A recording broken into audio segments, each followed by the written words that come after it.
As an indie game reviewer, there are a few games from the last few years that I feel I really should have played, but for one reason or another, have never got around to. It's rarely a conscious decision.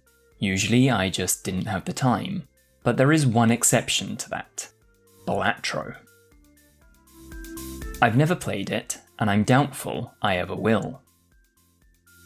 Now, I know Balatro isn't a horror game, but the last one of those I went near was 2015's Until Dawn. I'm just far too jumpy to play them, but Balatro scares me even more than they do. I try my best to avoid learning anything about it, and refuse to even watch someone else play it. The thought being that, if I don't have time for all those other games now, God help them ever have their cartridges dusted off if they've also got a Balatro addiction to contend with. Perhaps, then, I should have been more thoughtful before I picked up SuperTaxCity from Japanese developer, and apologies in advance for my pronunciation, soramame-koubou. Published by the somewhat more easily pronounced KIC Games, it describes itself as a city-building roguelike crossover. I thought I'd grab it for a quick little game to look at while working on a review for a longer game, and ended up playing it for almost 9 hours, a number which is sure to increase.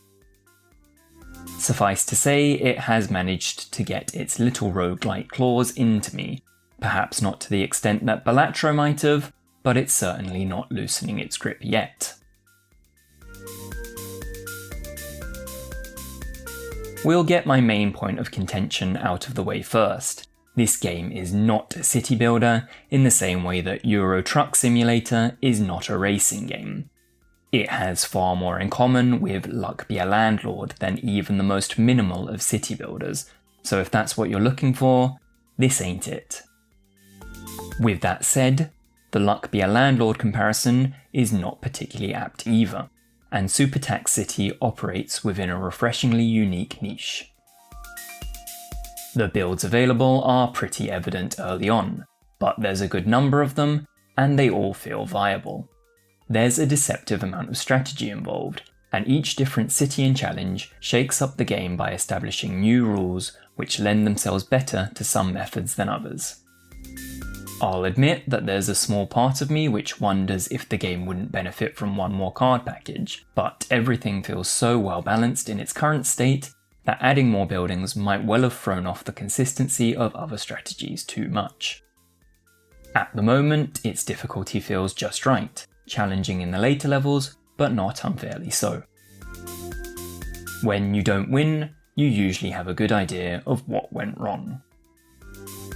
The English translation could do with a little work in some places. Even if convenience store and sushi are quite endearing, there are a couple of moments in the tutorial which could be a little clearer, and 1 or 2 buildings which need experimenting with to be 100% sure on what they do. It's by no means a widespread issue, however, and one I suspect might get patched relatively soon. I obviously didn't need to play SuperTaxCity as much as I did to form an opinion of it, but I couldn't stop going back to it. I have a feeling that, with the roguelite deck builder genre being so heavily saturated, SuperTaxCity could end up getting slept on. To look at, I wasn't expecting the level of depth I found, and thought the replayability might wear off quickly. Now, I can see myself playing it for many, many more hours. If you're a fan of the genre, I can't recommend it strongly enough for an experience that feels different to many of its competitors. SuperTaxCity is awarded 4 stars by IndieLoupe.